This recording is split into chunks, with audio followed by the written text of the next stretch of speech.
بسم اللہ الرحمن الرحیم۔ السلام علیکم ورحمۃ اللہ وبرکاتہ۔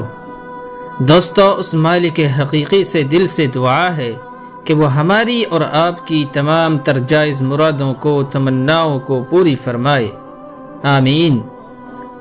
حضرت ابراہیم بن ادہم رحمۃ اللہ علیہ تیسری صدی ہجری میں بہت بڑے صوفی اور اللہ والے بزرگ گزرے ہیں۔ کہتے ہیں کہ وہ پہلے بلخ کے بادشاہ تھے اور بڑی شان و شوکت سے حکومت کرتے تھے، لیکن ایک دن ایسا آیا کہ ان کے دل کی دنیا بدل گئی اور انہوں نے بادشاہت پر لات مار کر درویشی اختیار کر لی۔ پھر ساری عمر دین کا علم سیکھنے اور سکھانے، اللہ کی عبادت کرنے، محنت مزدوری کر کے روزی کمانے اور لوگوں کی خدمت کرنے میں گزار دی۔ حضرت ابراہیم رحمۃ اللہ علیہ نے بادشاہت کیسے چھوڑی؟ دوستو، اس کے بارے میں یہ کہانی مشہور ہے کہ ایک رات کو وہ اپنے عالی شان محل میں سو رہے تھے کہ آدھی رات کے وقت محل کی چھت پر کھٹ پٹ کی آواز سن کر ان کی آنکھ کھل گئی۔ ایسا معلوم ہوتا تھا کہ کوئی آدمی ان کے سونے والے کمرے کی چھت پر ٹہل رہا ہے۔ انہوں نے آواز دی، تم کون ہو اور یہاں اس وقت کیا کر رہے ہو؟ جواب میں آواز آئی، آپ کا دوست ہوں اور یہاں اپنا اونٹ تلاش کر رہا ہوں۔ حضرت ابراہیم رحمۃ اللہ علیہ نے کہا، ارے شاہی محل کی چھت پر اونٹ، یہ کیسے ممکن ہے؟ جواب میں آواز آئی، اگر یہ ممکن نہیں تو یہ کیسے ممکن ہے کہ ریشمی لباس پہن کر عیش و عشرت میں زندگی گزاری جائے اور امید کی جائے کہ اللہ مل جائے گا۔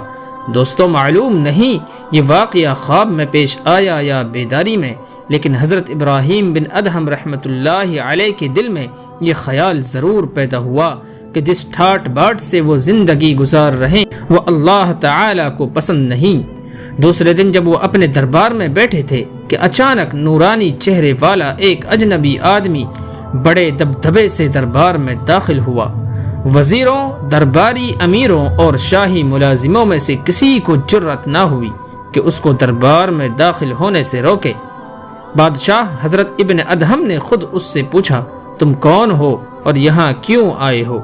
اس نے کہا، میں اس سرائے میں ٹھہرنا چاہتا ہوں۔ حضرت ابراہیم نے فرمایا، یہ سرائے نہیں، شاہی محل اور دربار ہے۔ تو اجنبی نے کہا، آپ سے پہلے اس محل میں کون رہتا تھا؟ حضرت ابراہیم نے کہا، میرا باپ۔ اجنبی، آپ کے باپ سے پہلے کون تھا؟ پھر حضرت ابراہیم رحمۃ اللہ علیہ نے جواب دیا، میرا دادا۔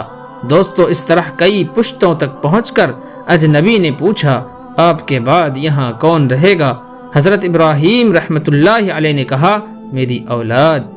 پھر اجنبی نے کہا، ذرا سوچو، جس مقام پر اتنے آدمی آئیں اور جائیں اور کسی کو ہمیشہ کے لیے یہاں ٹھہرنا نصیب نہ ہو، وہ سرائے نہیں تو اور کیا ہے؟ یہ کہہ کر اجنبی آدمی فوراً دربار سے نکل گیا اور نظروں سے اوجھل ہو گیا۔ دوستو، اس واقعہ نے حضرت ابراہیم بن ادہم پر ایسا اثر ڈالا کہ رات انہوں نے بڑی بے چینی سے محل میں گزاری اور صبح ہوتے ہی تخت اور تاج پر لات مار کر فقیرانہ لباس پہن لیا اور شہر سے باہر نکل گئے۔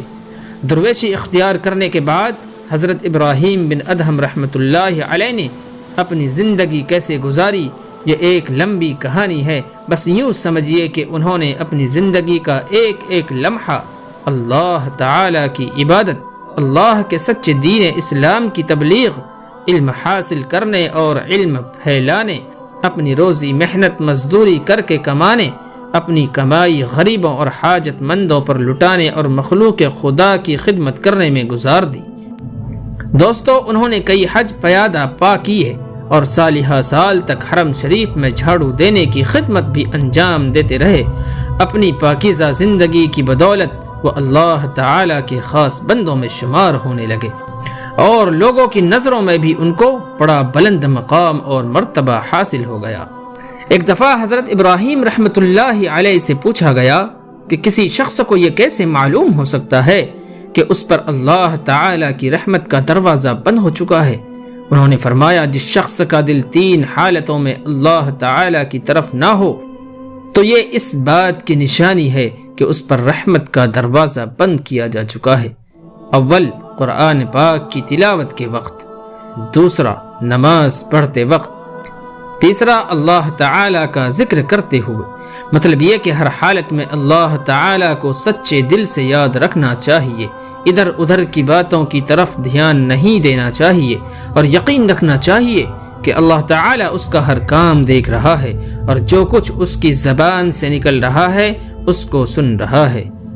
ایک مرتبہ کسی نے حضرت ابراہیم رحمۃ اللہ علیہ سے پوچھا، حضرت قرآن مجید میں اللہ تعالیٰ نے فرمایا ہے کہ میں دعا کرنے والے کی دعا قبول کرتا ہوں، پھر کیا سبب ہے کہ بعض دفعہ ہم برابر دعا کرتے رہتے ہیں لیکن ہماری دعا قبول نہیں ہوتی؟ حضرت ابراہیم رحمۃ اللہ علیہ نے فرمایا، بھائیو سنو، دعا قبول نہ ہونے کے 9 اسباب ہیں۔ پہلا سبب، تم اللہ تعالیٰ کو جانتے ہو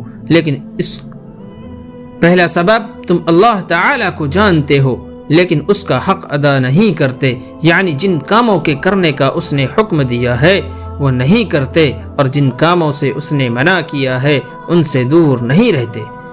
دوسرا سبب، رسول اللہ صلی اللہ علیہ وسلم کو پہچانتے ہو اور آپ سے محبت رکھنے کا دعویٰ بھی کرتے ہو مگر آپ کی پیروی نہیں کرتے، یعنی آپ صلی اللہ علیہ وسلم کے طریقے کے مطابق زندگی نہیں گزارتے۔ تیسرا سبب، قرآن مجید پڑھتے تو ہو مگر اس پر عمل نہیں کرتے۔ چوتھا سبب، اللہ تعالیٰ کی نعمتیں کھاتے ہو مگر سچے دل سے اس کا شکر ادا نہیں کرتے۔ پانچواں سبب، شیطان کو دشمن سمجھتے ہو مگر اس سے نہیں بھاگتے اور اس کے کہنے پر چلتے ہو۔ چھٹا سبب، دوسروں کے عیب ڈھونڈتے ہو اور اپنے عیوب پر نظر نہیں ڈالتے۔ ساتواں سبب، جانتے ہو کہ دوزخ گناہ گاروں کے لیے ہے مگر اس سے نہیں ڈرتے۔ آٹھواں سبب، موت کو برحق سمجھتے ہو، یعنی ایک دن ہر ایک کو مرنا ہے لیکن اس کا کوئی سامان نہیں کرتے، یعنی ایسے نیک کام نہیں کرتے جو موت کے بعد کام آئیں۔ نواں سبب، اپنے پیاروں کو اپنے ہاتھوں سے زمین میں دفن کرتے ہو لیکن اس سے نصیحت حاصل نہیں کرتے۔ دوستو، دعا کرو کہ اللہ جل شانہ ہمیں عمل کی اور سمجھ کی توفیق عنایت فرمائے، آمین۔